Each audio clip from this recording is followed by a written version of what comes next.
భగవద్గీతే భవద్వేషిణి. ప్రియ భగవద్బంధువులారా, భగవద్గీతా శాస్త్రం వేదసారమైనటువంటిది. అందులో 18 అధ్యాయాల్లో మనకి తెలియాల్సినటువంటి అనేక విషయాలని అందించాడు శ్రీకృష్ణుడు అతి సులభమైనటువంటి శైలిలో. అయితే విషయాలన్నింటినీ కూడా ఒకచోటకి తీసుకొచ్చి ఇచ్చేయలేదు. ఒక్కొక్క విషయాన్ని ఒక్కొక్క చోట అక్కడక్కడ అట్లాగా పెట్టి మనకు అందించాడు. దాని అంతటినీ సమగ్రంగా అవలోకన చేసి ఒక క్రమంలో మనకి పెద్దలు, మన పూర్వాచార్యులు వివరించారు కనుక ఓహో ఇది శ్రీకృష్ణుడి యొక్క అభిప్రాయం అనేది మనకి తెలుస్తూ ఉంటుంది.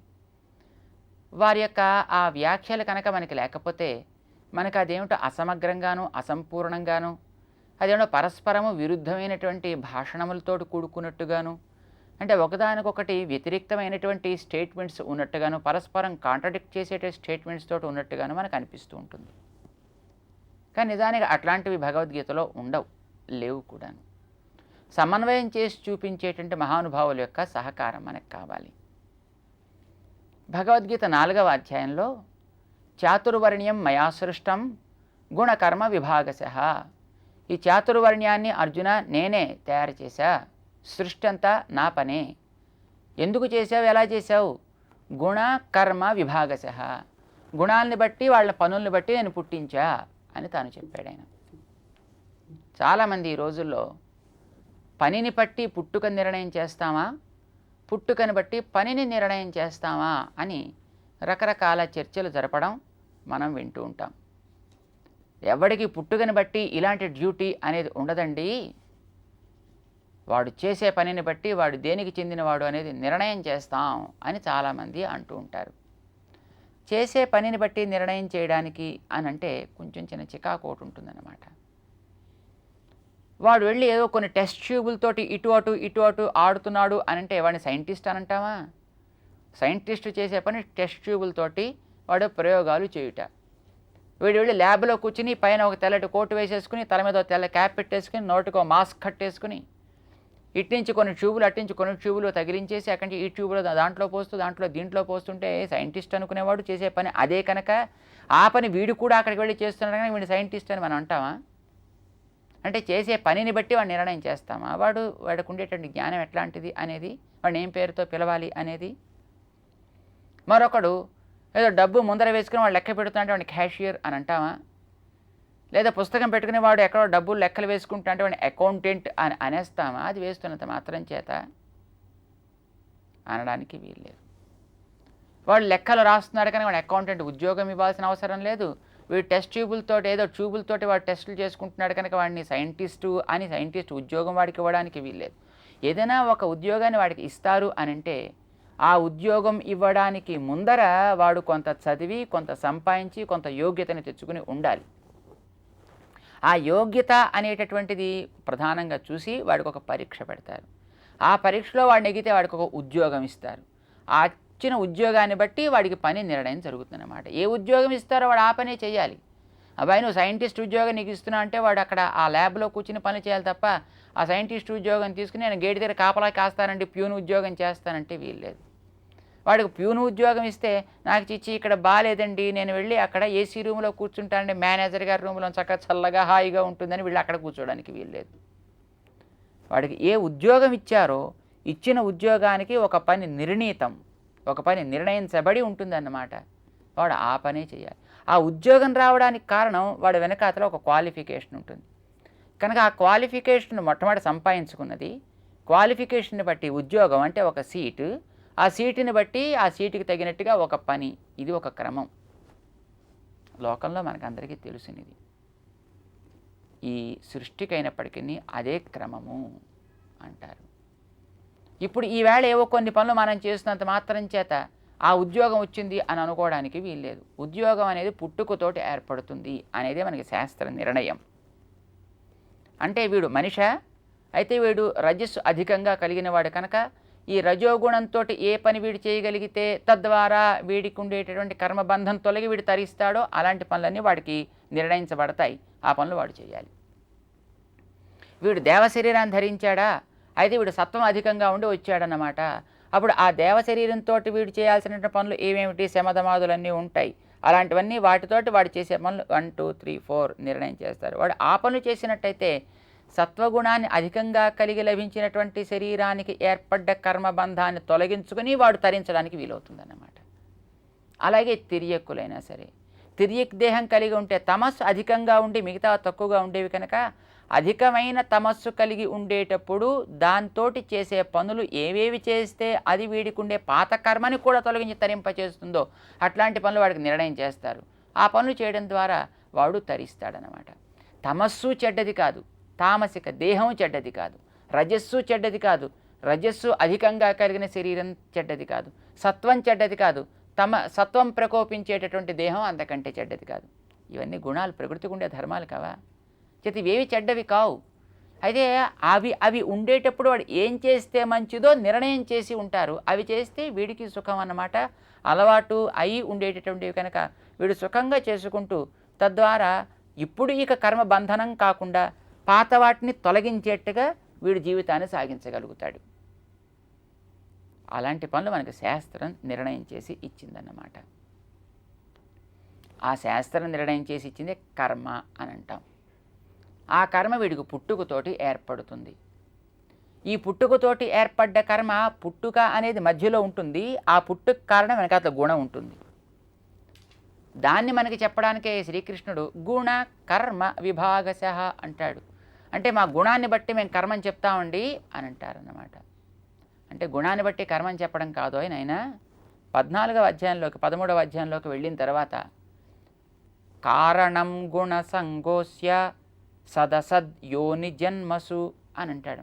అంటే గుణానికి కర్మకి మధ్యలో ఓ జన్మని పెట్టాడు ఆయన.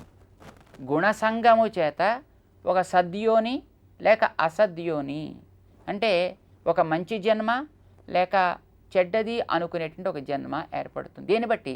గుణాన్ని బట్టి. సత్వం ఉంది అంటే ఒక సద్యోని, దేవతాయోని లేక మనుష్యయోని ఏర్పడింది అన్నమాట. లేదు తమోగుణం అధికంగా ఉంది, ఒక అసద్యోని, ఏదో క్షుద్రం ఏంటంటే రాయిలాగో రప్పలాగానో వీడికి దేహం ఏర్పడేటట్టుగా భగవంతుడు జన్మనిచ్చాడు. జన్మని బట్టి ఇప్పుడు నీకు కర్మ నిర్ణయం అవుతుంది. ఆ కర్మను ఆచరించడమే నీ బాధ్యత. ఆ కర్మతో నాకు జీవనం సాగటం లేదండి, పర్వాలేదు. ఆ జీవనం సాగనప్పుడు మరొక రకమైన కర్మను అవలంబించవచ్చు. కానీ రెండవ కర్మ అవలంబించినప్పుడు మొదటిదైనటువంటి నీ యొక్క లక్షణాన్ని వదులుకోవడానికి వీల్లేదు. మొదటి పని నువ్వు చేస్తూ అప్పుడు రెండవ లక్షణాన్ని కూడా నువ్వు స్వీకరించవచ్చు. అంటే ఏదైనా ఒక కారం కలిగినటువంటి ఒక పదార్థాన్ని, ఒక మిరప గింజని మనం ఏదైనా ఒక పంచదారలో వేయవలసి వస్తే వేయచ్చు, కానీ అందులోకి వెళ్ళిన తర్వాత దాని తీపిదనంతో పాటు దీనికి సహజమైన కారం కూడా దీనికి ఉంటుంది కదా. ఈ కారాన్ని కోల్పోదు. అయితే పంచదార యొక్క ఆధిక్యం చేత కారం నీకు తగలకపోవచ్చు, నీకు తెలియకుండా పోవచ్చు, దానిపై కనిపించకుండా ఉంచవచ్చు తప్ప దాని లక్షణాలు దాంట్లో ఉంటాయి కదా. అలానే మనకి గుణ సంపర్కం మొట్టమొదటిది. ఈ గుణ సంపర్కం అనేటటువంటిది లోపల ఉండేటువంటి కర్మ వాసనల్ని బట్టి ఏర్పడుతుంది. కర్మవాసనలు అనేటటువంటివి కొన్ని కోట్ల జన్మలుగా వస్తున్నాయి కనుక భగవంతుడికి ఏం పక్షపాతం కానీ నిర్దయ కానీ ఉండి ఈ రకాలైన తేడాలని తను తయారు చేయడు. వీళ్ళే ఎప్పటి నుంచో చేసి పెట్టుకున్నటువంటివి వీళ్ళతో పాటు ఉన్నాయి కనుక వాటిని వాళ్ళంతటి వాళ్ళు తొలగించుకోలేరు కనుక తను వాళ్ళకి సహకారం చేస్తాడనమాట. వాళ్ళలో కూడా ఉండి తానే కదండి అలాంటివి ఎందుకు చేయించ, అసలు మొట్టమొదటి తాను ఎందుకండి అలా వాళ్ళ చేత చేయించాలి, అసలు మొట్టమొదటి వాళ్ళని ఎందుకు వాసనలు పడేట్టుగా తను వాళ్ళని ఎలా చేయాలి అని ప్రశ్న వేస్తుంటారు చాలామంది. మొట్టమొదట అనే ప్రశ్న వేయడం తగదంటారు. ఎందుకనంటే అసలు జీవుణ్ణి పుట్టించడం అంటూ ఏదో ఒకనాడు కనుక జరిగినట్టయితే, అది పరమాత్మే చేసి ఉన్నట్టయితే ఆవిడ పరమాత్మను బట్టి మనం కోర్టులో నించోబెట్టచ్చు. కానీ జీవుణ్ణి పరమాత్మ ఎప్పుడు తయారు చేయలేదు. పరమాత్మ ఎవరూ తయారు చేయలేదు, జీవుణ్ణి ఎవరూ తయారు చేయలేదు, ప్రకృతిని ఎవరూ తయారు చేయలేదు. ఈ మూడు కూడా అనాది అని మనకు వేదం చెప్తోంది. జీవ ప్రకృతులు రెండు అనాది అని కృష్ణుడే మనకి భగవద్గీతలో కొంచెం పైకి పెడితే చెప్తాడు. ప్రకృతిం పురుషంచైవ విద్యనాది ఉభావపి. ఈ ప్రకృతిని తన కర్మకి అనుకూలంగా దేహాల కింద పరిణమింపచేసుకొని అనుభవించేటటువంటి పురుషుడు అంటే జీవుడు. ఈ వీరిద్దరూ కూడా అనాది ఉభావపి. వీళ్ళిద్దరూ కూడా ఏనాడు ఆరంభమయ్యారో అర్జున, నాకు కూడా తెలీదు అని చెప్పేశాడు ఆయన. ఆది తెలీదు అన్నాడు. ఆది లేదు అన్నాడు ఆయన. తెలీదు అని మనం చెప్పుకుంటున్నాం, కానీ ఆది లేదని తను స్పష్టం చేశాడు అన్నమాట. తనకి ఆది లేదు, తాను ఎప్పటి నుంచో వస్తున్నాడు. అంటే ఈ మూడు ఎప్పటి నుంచో వస్తున్నాయి. అయితే ఈ మూడిటిలో ఒకడు తానున్నాడే, తాను దేనికి అంటుకోడు. ఇప్పుడు తాను చాలా గొప్ప సర్వజ్ఞత సర్వశక్తిత్వాదులు కలిగినవాడు. కానీ రెండోవాడు జీవుడున్నాడు. వీడు కూడా జ్ఞానం ఉన్నవాడే తనలాగా, కానీ వీడికి ఉండే పాపం జ్ఞానం తక్కువ కావడం చేత, వీడి యొక్క స్వరూపము చిన్నది కావడం చేత, వీడు పక్కనుండే ప్రకృతిని చూసుకుని దాంట్లో ఉండే రంగులు రుచులు రూపాలు లాంటి వాటికేసి అలా గబగబా ఆకర్షితుడైపోయి వాడికేసి వెళ్ళిపోతూ ఉంటాడు. అదే వెళ్ళిపోయి అప్పుడు వెడితే పర్వాలేదు, కానీ వెళ్ళి దాంట్లో పాపం రకరకాల ఉచ్చులు బిగించుకుంటూ ఉంటాడే. అది చూసినప్పుడు ఈ మూడవ వాడైనటువంటి పరమాత్మ తనతోటి సమానంగా ఉండాల్సిన వాడయ్యుండి, తన తోటివాడయ్యుండి అన్యాయంగా పాపంలా దారుణంగా వాడి కిందకి దిగజారిపోతున్నాడే, కనుక వాడికైనా ఉపకారం చేద్దాం అని అనిపించి అప్పుడు వీడి యొక్క ఉత్తరణ కోసం, వీడిని ఉద్ధరించడం కోసం తాను వస్తాడనమాట. దానివల్ల తనకేం పెద్ద లాభం లేదు, వీడికి చేయకపోతే తనకు వచ్చే నష్టం అంతకంటే లేదు. పరమాత్మ ఎంత జాలి కలిగినవాడు, ఎంత దయార్ద్ర హృదయుడో మనకి తెలుస్తూ ఉంటుందన్నమాట. భగవంతుడు చెబుతాడు, అర్జున నాకేవి ఇందులో అంటుకునేది లేదయ్యా, నాకేమి ఇందులో చుట్టుకోవు. ఎందుకోసం తెలుసునా, నేను ఇంత పని చేస్తున్నా దానివల్ల కలిగే ఫలితాన్ని నేను ఎప్పుడు కోరుకోవటలే. ఫలితం కోరకుండా చెయ్యాలి అని గతంలో నేను నీకు చెప్పా. కాంక్షంతః కర్మణాం సిద్ధిం, చేసే ప్రతి పని యొక్క ఫలితం నాకే వచ్చేయాలి అని అనుకుంటావే, అది వచ్చిన ప్రమాదం అని చెప్పాడు ఆయన. నేను చేస్తా సృష్టిగా, నేను ఎప్పుడు ఫలితాన్ని కోరలేదు నేను ఇంతవరకు ఎప్పుడు కూడా.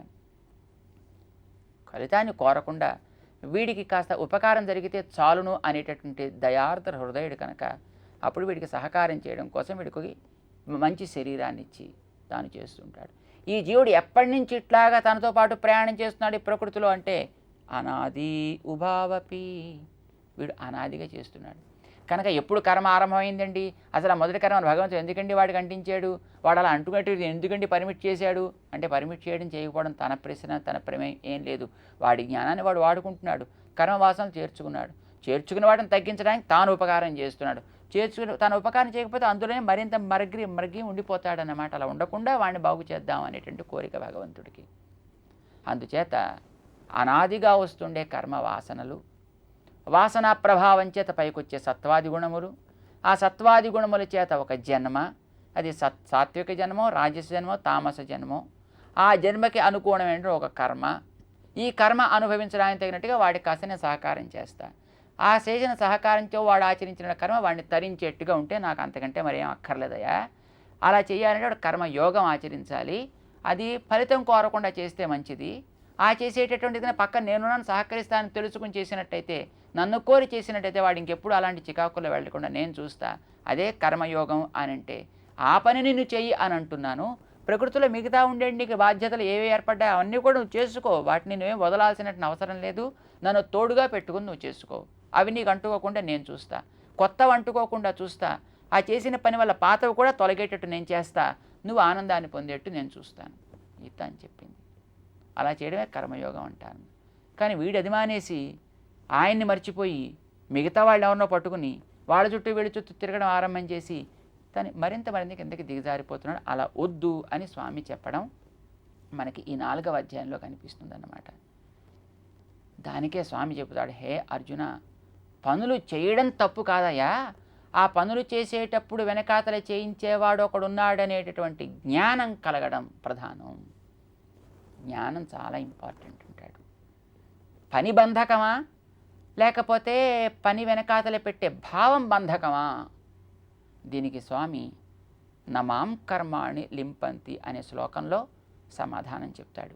ఆ సమాధానం ఎలా చెప్పాడో తెలుసుకునే ప్రయత్నం చేద్దాం.